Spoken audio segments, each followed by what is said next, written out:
막 승천하시기 전에 제자들이 물어봤죠. 주님, 언제쯤이면 나의 인간의 실존적인 문제들이 좀 해결이 되겠습니까?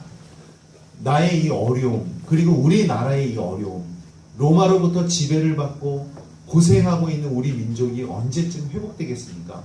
그럴 때 예수님께서 그 때와 시기는 너희가 알 것이 아니고 너희가 꼭 해야 되는 일이 있는데, 그것이 오늘 8절 말씀에 오직 성령이 너희에게 임하시면 너희가 권능을 받고 예루살렘부터 시작해서 땅끝까지 이르러 내 증인이 될 것이다. 너희가 해야 할 지상 최대의 명령은 바로 땅끝까지 이르러 내 증인이 되는 것이 너희가 해야 할 일이라고 그렇게 말씀하셨습니다. 가장 선교가 어려운 곳이 있다면 아마 땅끝이라고 우리는 이야기할 수 있습니다. 정말 내가 익숙하지도 않고 그리고 언어도 모르고 문화도 다른 그런 땅끝을 향하여 그런 땅끝을 향하여 선교사로 나가서 사역을 한다는 일은 참으로 거룩한 희생이 없이는 불가능한 일입니다. 예, 소명이라는 영화를 그 전에 봤는데 몇 편이 나왔어요. 소명 1편 같은 편을 보면은 김명관 선교사님 그 부부 가족이 아마존에 가가지고 선교를 하고 있습니다. 참 그런데 그 소명이란 영화의 그 한 장면 중에 인상적인 장면이 뭐였냐면요. 거기서 이제 하룻밤을 그 촬영팀이 잠을 잔 거예요. 거기 가서 하룻밤을 자고 일어났더니 세상에 그 다음날 아침에 봤더니 온 막 다리 팔에서 얼마나 그 모기 벌레, 이런 조그만 벌레하고 모기한테 뜯겼는지 수백 군데를 물린 거예요. 그래서 너무너무 막 괴로워하는 모습을 봅니다. 근데 그 팔뚝인가 이렇게 물렸어요. 그 팔뚝인가 물려가지고 이렇게 딱 보니까요. 그 조그만 벌레가 이 피부 안에서 움직이는 것까지 보이더라고요. 막 이렇게 실제로 막 움직이는 게 보여. 그러니까 그 밤새 거기에 들어간 거예요. 그러니 철저하게 무장을 하지 않고 잠을 자지 않으면 정말 큰일 나는 곳이죠. 아마존이. 아마 아마존에 살고 있는 그 원주민들은 그냥 아마 거기서 오랜 세월을 살다 보면 왜 거기에 이제 몸이 적응해서 사는 거지, 우리 같은 사람들이 가면 정말 큰일 나는 곳이잖아요. 그래가지고 그걸 보면서 얼마나 고통스러울까 그런 생각을 해봤어요. 예, 저도 그런 비슷한 것은 경험해 봤어요. 그냥 무전여행 간다고 첫날 나가가지고 하루 종일 걸어가가지고 간 곳이 팔당이에요. 팔당에서 그 팔당 강변에서 누워서 20살 땐가 잠을 자는데요. 아, 정말 저도 수백 군데를 그 모기인지 뭔지 모르겠어요. 그 해변가에 있는 그 모기겠죠? 하여튼 그 수백 군데를 물리고 나서 제가 질렸어요. 그냥 너무너무 힘이 들어가지고 밤새도록 정말 거기서 긁으면서 자는데 옷을 뚫고 들어와서 물어요. 하물며 우리나라 같은 곳에도 막 양말 뚫고 들어와서 그냥 발을 거기서 물어 뜯고 그러는데, 아마존에 있는 모기라든가 벌레는 얼마나 더 강하겠습니까? 그래서 그 선교사님이 이런 고백을 하더라고요. 자기가 여기에 이 아마존으로 선교를 나올 때 이런 기도를 드렸대요. 하나님, 제가 이곳에 순교를 하기 위해서 가겠습니다. 근데 자기가 이곳에 막상 와서 기도를 하다 보니까, 하나님, 저는 순교를 각오하고 이 아마존에 왔지만 벌레는 너무 죽겠습니다. 아, 정말 순교는 각오했지만 벌레는 못 참겠대요. 얼마나 그 벌레가 힘들면은, 정말 그 영화에서 그냥 막 그런 거 있잖아요. 막 수백 군데 물려가지고 막 툭툭툭 튀어나오는 그냥 그런 모습이 보이는데 너무너무 안타까운 모습이었습니다. 그러니 얼마나 여러분, 자기가 살고 있는 익숙한 장소를 떠나서 그 오지로 들어가서 선교를 한다는 것이 얼마나 힘들고 어려운 일이겠습니까? 근데 그 선교사님 그 사모님한테 그 가장 인상적인 장면은 뭐냐면요, 쥐고기를 먹고 있는 모습이에요.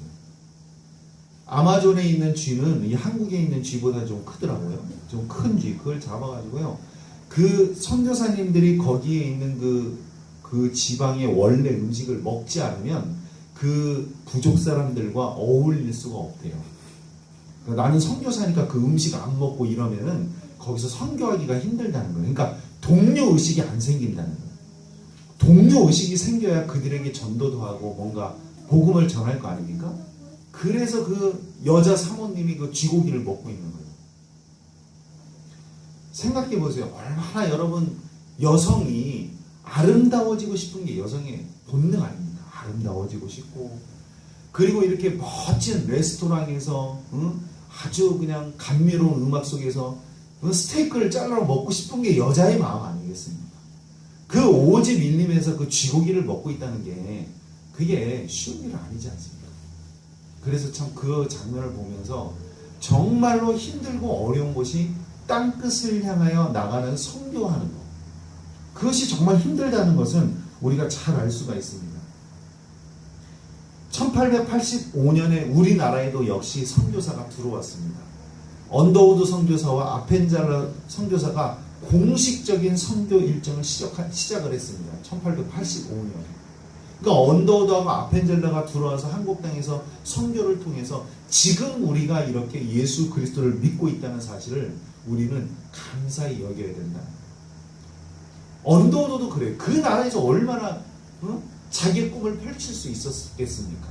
그런데 자기의 그 젊음을 희생하여서 한국 땅으로 들어온 거예요. 지금도 우리나라 그렇게 살기가 그렇게 녹록하지 않잖아요. 그러니 여러분 1885년이면 정말 얼마나 힘들 때였겠어요. 그러니까 정말 한국도 그렇게 얼마나 살기가 힘든, 아마 그들의 입장에서는 아마존과 같은 곳이었을 거예요. 우리나라는. 그래서 그곳을 찾아와서 선교를 했다는 것은 참 힘들고 어려운 길을 택해서 들어온 거예요. 그러니 그 선교사들에게 희생이라는 것이 얼마나 크고 아름답습니까? 우리는 그런 선교사들의 그런 빚을 지고 있는 거예요. 그런데요, 이 땅에 들어온 선교사님들이 그렇게 다 훌륭한 선교사님들은 아니었어요. 자기 과수원에다가 과일나무를 심었는데 그 몰래, 우리나라 사람들 서리하잖아요. 몰래 들어와가지고 그 과일을 따먹었다고 이 땅에 들어온 선교사가 그 과일 따먹은 그 아이를 잡아다가 얼굴에다가요 도적이라고 글씨를 쓴 인두를 지진 일도 있었어요. 선교사가 참 정말 자기의 모든 젊음을 희생해서 이 땅에 들어와서 그렇게 헌신을 했던 선교사가 있었던 반면에, 그 여러분 이 얼굴에다가 이 인두 같은 걸로 지져가지고 글씨를 새기는 게 누구한테 했던 짓이에요? 이게 노예 상인들이 노예한테 했던 짓들이에요. 근데 그것을 선교사가 그렇게 그런 짓을 하던 선교사들도 있었습니다.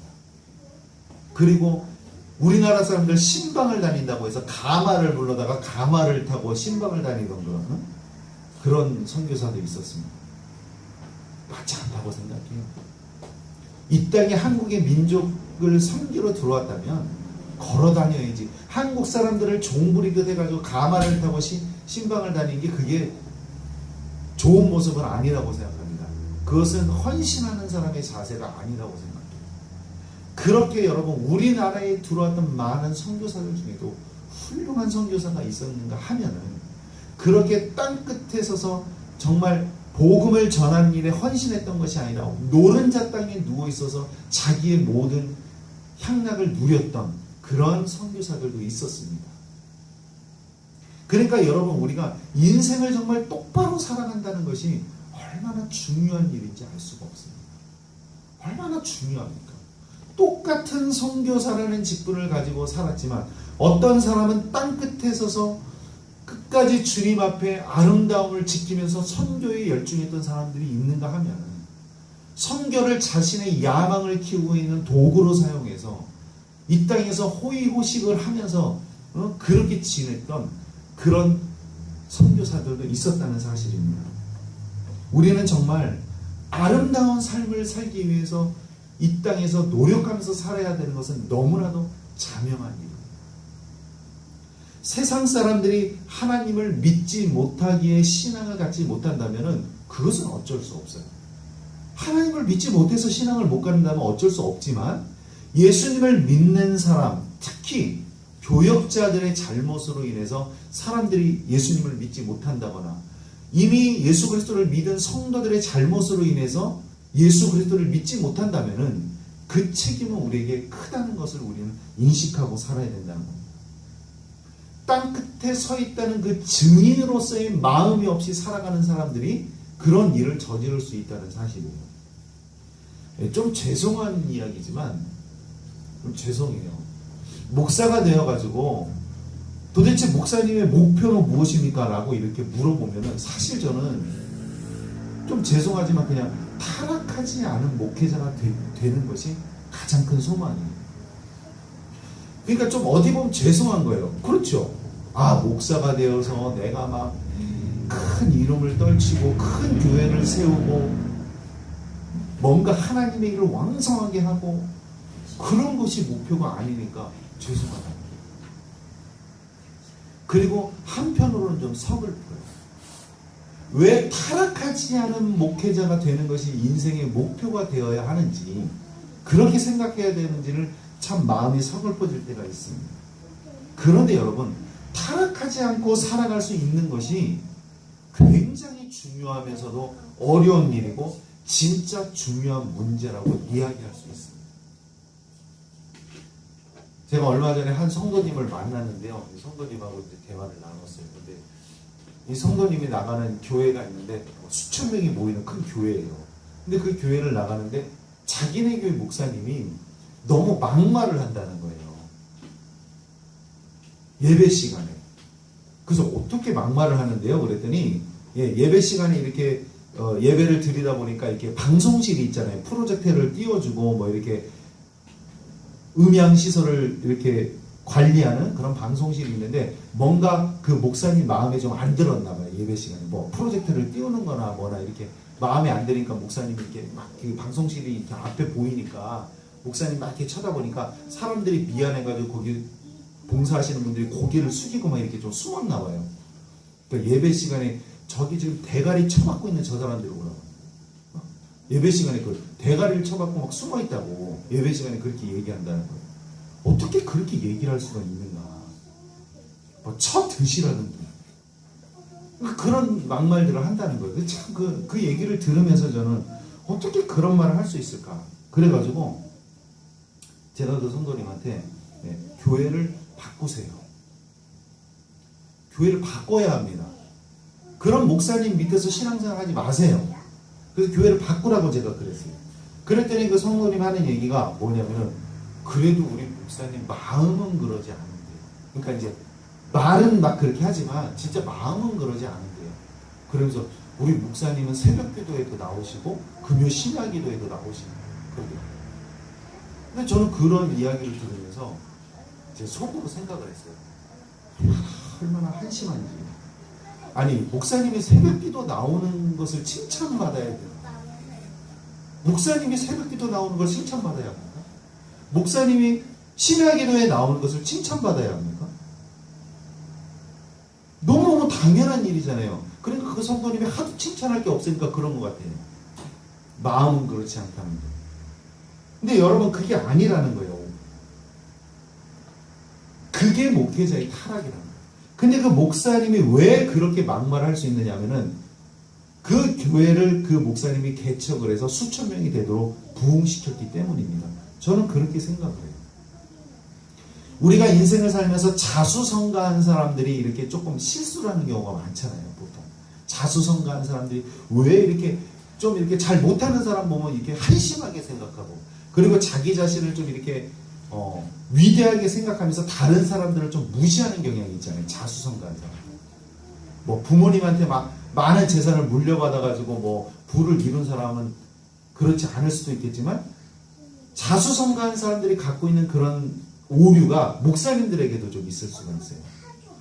그래서 정말 제가 잘못된 것을 가장 많이 보는 사람들의 특징이 누구냐? 목사님들 중에 교회를 개척해서 부흥시킨 목사님들, 제 1대 목사님들이 특히나 그런 모습들을 많이 보여요.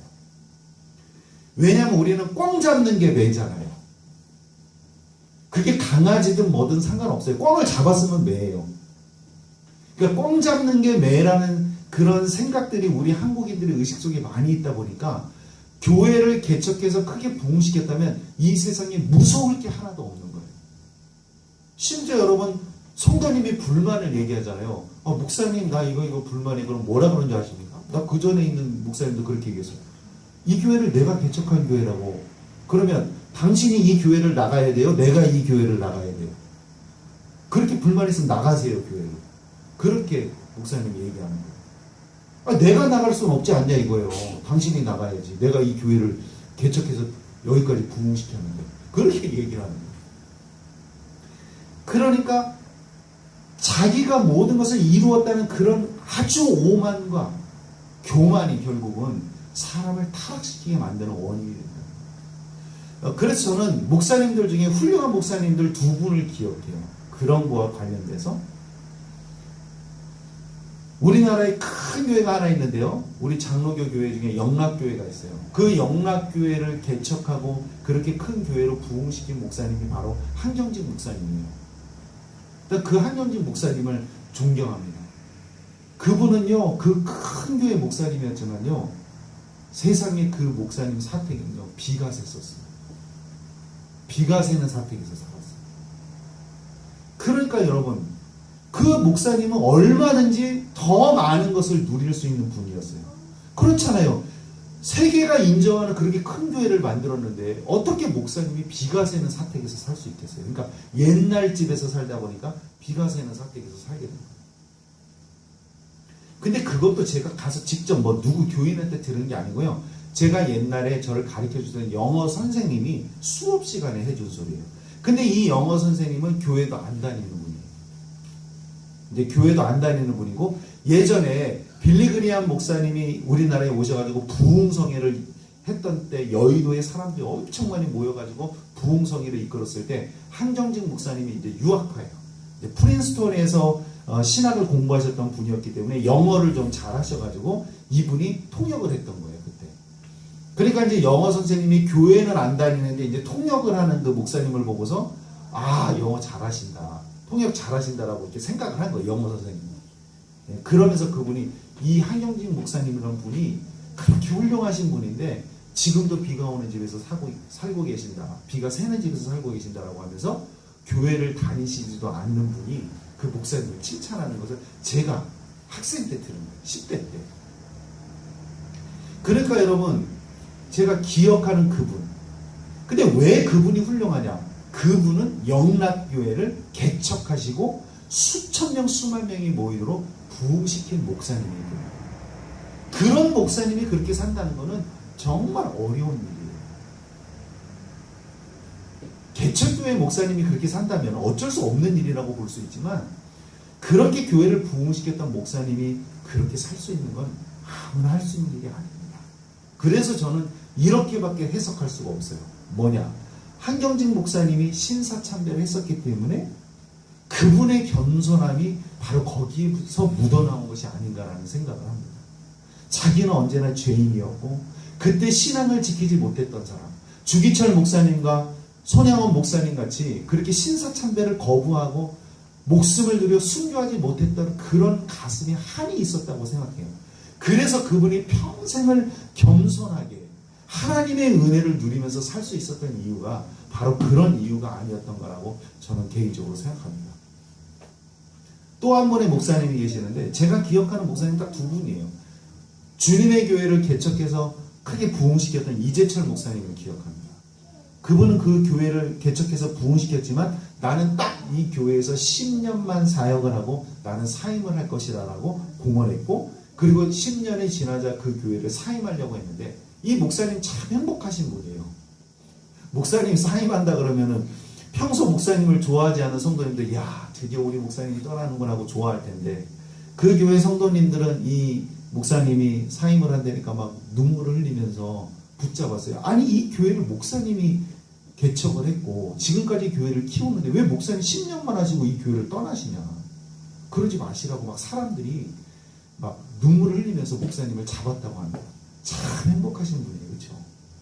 제발 떠났으면 좋겠다라고 사람들이 생각하는 목사님도 있는데 얼마나 그분이 신실하게 목회를 잘했는지, 그렇게 성도들이 붙잡았는데 이분이 말씀하시기를 그래도 저는 이 교회를 떠나야 합니다.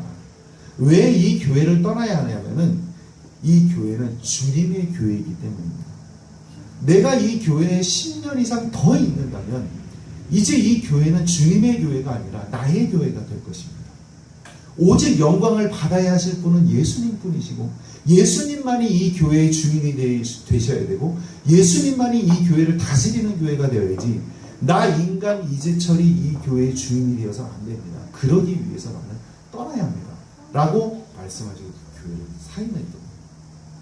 얼마나 훌륭하신 분인가라는 생각을 저는 개인적으로 하게 됩니다. 그러니까 사람들이 우리가 땅 끝에 서 있든지 아니면은 이 땅에 살아가든지 어떠한 마음의 자세를 가지고 살아가느냐가 얼마나 우리 신앙생활에 중요한지 알 수가 없습니다. 지구를 한 바퀴 돌고 오면 바로 내가 서 있는 곳이 바로 땅 끝입니다. 우리 모두는 선교사라는 마음을 가지고 이 세상을 살아가야 한다고 제가 항상 강조해서 말씀을 드립니다. 여러분, 우리는 우리나라를 떠나서 저 오지 같은 그리고 나와 문화가 다른 그런 외국으로 나가서 선교를 하는 선교사가 아닙니다.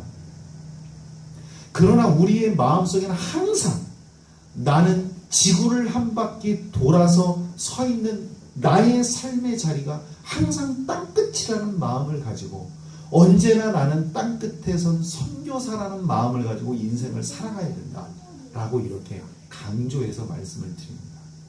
그렇기 때문에 여러분, 땅끝에 서서 내가 선교사라는 자의식을 가지고 살아가는 사람은 분명히 마음가짐과 생각이 다를 수밖에 없는 거예요. 공부를 하고 있는 학생이 되든 직장에서 일을 하고 있든 집에서 가정을 돌보는 가정주부건 그 어떤 위치에 있는 사람일지라도 내가 지금 현재 땅끝에 서서 살아가고 있는 선교사다라는 마음을 가지고 살아갈 때 우리는 예수님께서 우리에게서 명령하신 너희가 땅끝까지 이르러 내 증인이 될 것이라 라는 그 하나님의 지상 명령을 수행하고 있는 믿음의 사람이 될 수 있을 거라는 거예요. 여러분, 그런 자의식을 가지고 다녀야 돼요. 우리는 항상 내가 땅끝에 서 있다. 그런 마음을 가지고 살아가야 될 필요가 있습니다. 너무나 우리가 안일하게 생각하고 너무나 선교사를 그냥 외국에 나가 있는 사람만 선교사라고 생각하고 있는 거예요. 여러분, 마음속으로 한번 생각해 보세요. 정말로 나는 선교사다. 그리고 각자 그럼 나는 무엇을 선교하고 있는가? 각자 인생의 의미를 찾으면서 그것이 어떤 분야이든지 나는 선교사다.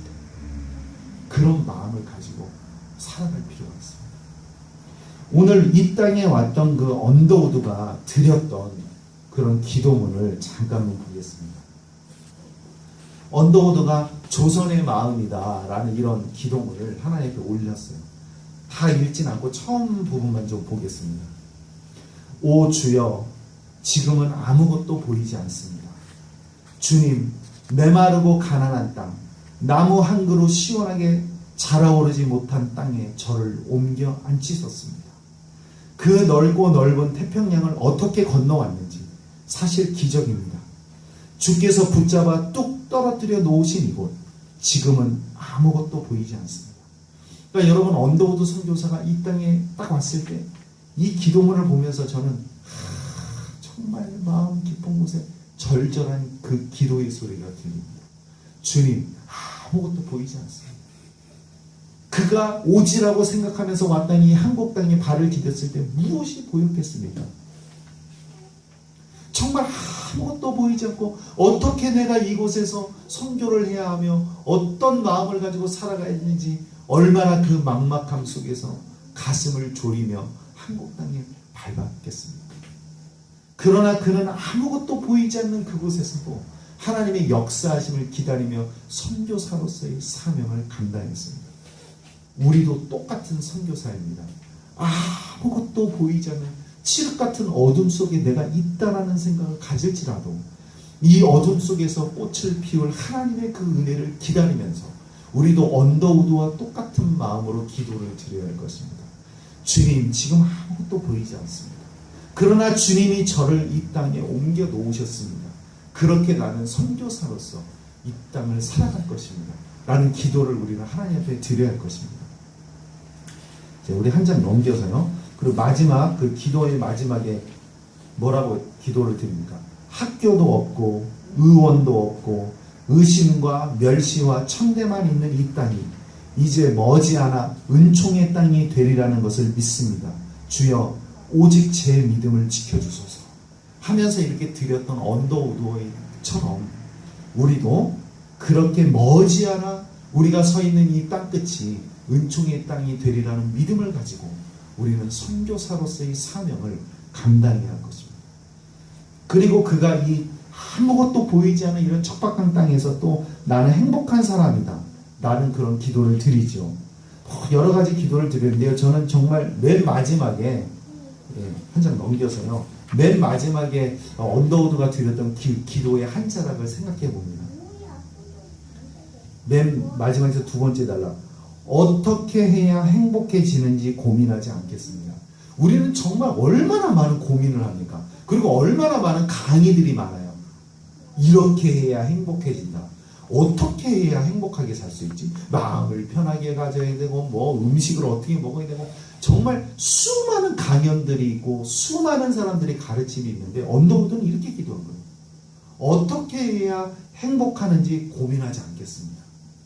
내가 얼마나 행복한 사람인지 날마다 깨닫겠습니다. 저는 이 기도문이 제 마음에 많이 다가오는 것 같아요. 맞아요. 우리는 어떻게 행복해야 할지 우리는 맨날 고민하잖아요. 뭘 좀 하면 행복해질까? 그런 고민들을 많이 하는데 내가 지금 얼마나 행복한 사람인가 그걸 많이 깨달을 수 있는 그런 사람이 되게 해달라고 하나님 앞에 아무것도 보이지 않는 그 칠 같은 어둠 속에서 이런 기도를 드리면서 한국 선교의 역사를 이루었던 사람입니다. 그래야 지금 얼마나 많은 사람들이 주님 앞에 돌아왔고 이 대한민국 땅에 얼마나 많은 교회가 세워졌습니까? 그때 그런 마음으로 이 땅에 복음의 빛을 일구었던 선교사처럼 우리가 살고 있는 그 현장, 삶의 현장이 나의 땅끝이라고 생각하고 주님 앞에 올려드릴 아름다운 열매들을 이곳에서 내가 키워나갈 수 있는 그런 선교사로서의 마음을 가질 수 있기 바랍니다. 여러분들과 나, 우리 모두가 다 선교사입니다. 땅끝에 서 있는 선교사입니다. 우리 선교사의 삶을 아름답게 살아갈 수 있기를 바랍니다. 다 같이 기도하겠습니다.